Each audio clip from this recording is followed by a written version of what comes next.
In this second deleted level, which is an extended sequence of the sewers in Seattle, this comes on the heels of where Ellie goes into a building and she survives an attack by stalkers and gets thrown out of a window and gets swept away by the current. And then we cut this section that used to be there in the final game. Now you will get to play it. So this was a way to get a bit more interesting puzzles, interesting traversal, figure out how Ellie can navigate the sewers with the fighting current. Ultimately, with a lot of these levels and these sequences, the reason why we cut them were for pacing purposes. But here it is for you in this very kind of raw form that part of it will feel finished, parts of it will feel like assets are missing as far as audio, animation won't be final. But it's a glimpse into what a game looks like when it's months away from finishing. Enjoy.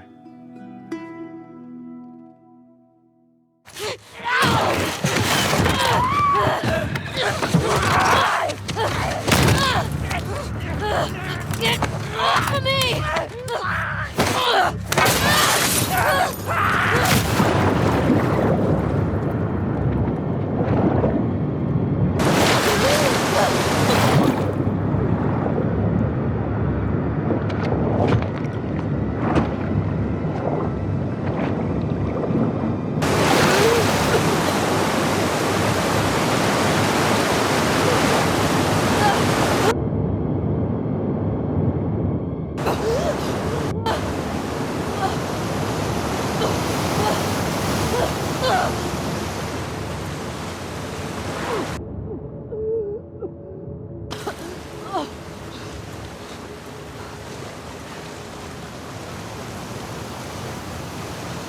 Okay.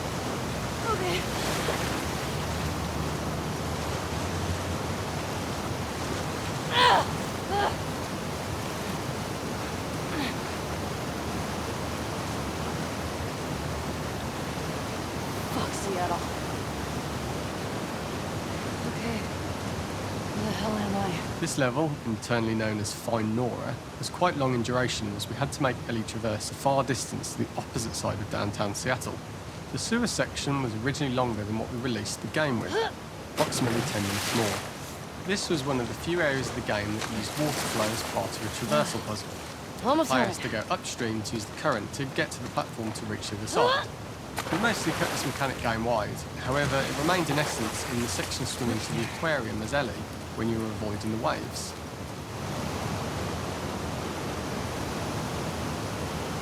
When players reach the doorway and enter into the room, they're faced with a dead end. The real reason for this dead-end room is that on the reversal, when exiting back out of the doorway, players are faced with the route onwards. A pipe that they'd not been able to see when they were swept past it on the way in, and something that was hidden from view when on the side platforms. The intention here being that the only option is to go off the standard path in order to search for a way out.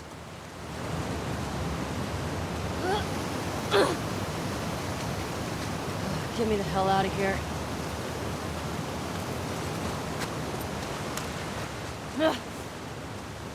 Throughout the rest of the level, we also used light to indicate to the player that they were heading in the right direction.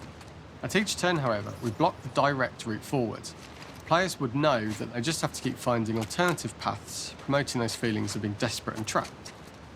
We slowly introduced the player to consider climbing into smaller pipes and crouching in these tight spaces.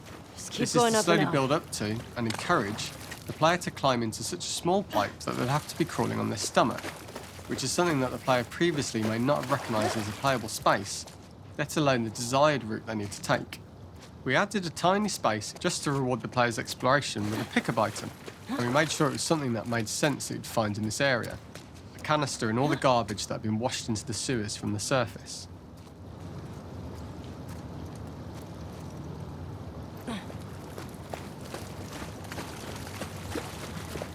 We loved the idea of making Ellie prone through a tiny, dirty pipe in order to get out, as it was a great opportunity to use our prone mechanic. Don't lose your The shit, unique Ellie. camera setup was created to support crawling in these pipes, as the standard prone camera is much higher above the player.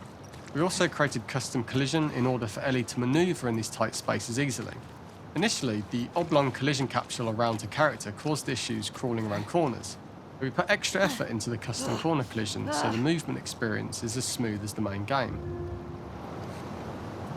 In order for the player to feel cramped, claustrophobic and desperate, we'd been enforcing the traversal mechanics that allow for a tight environment which promote these feelings. We introduced the use of the squeeze through so that we can keep the player feeling enclosed and tight, but without repeating the same geometry.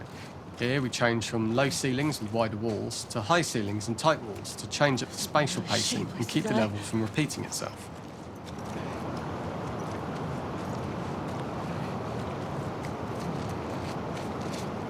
Originally, we had the waterline much higher here, so players had to swim through this tight tunnel. However, from watching user test feedback, it was occasionally causing people to discount the route entirely and turn back on themselves. So to avoid any risk of this happening in the final game, we present a lower water level so the tunnel is easy to see and commit to using.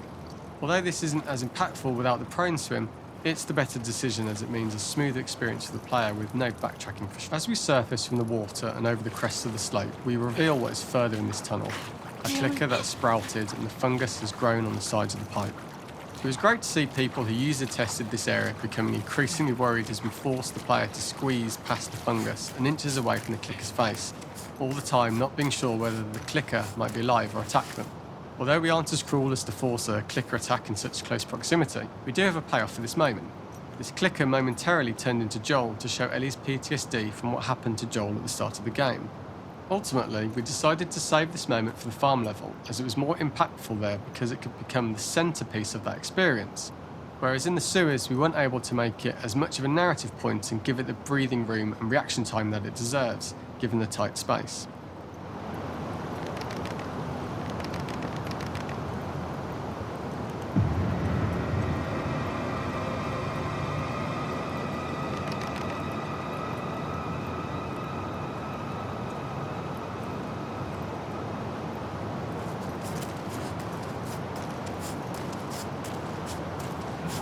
Oh, shit!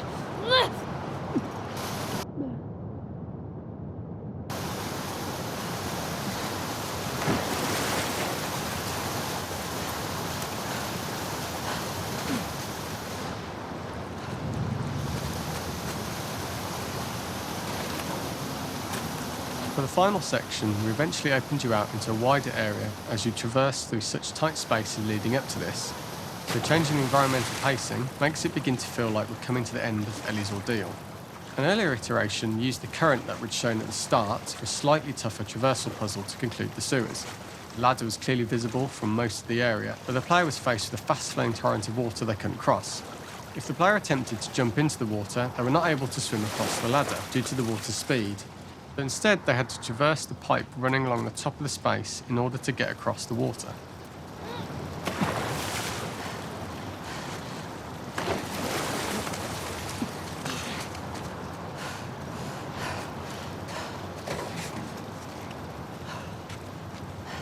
Using this pipe was retained in the iteration we shipped with, as it's the last of the extreme methods Ellie has to undergo in order to escape the sewers, and what she will go through in her pursuit of revenge.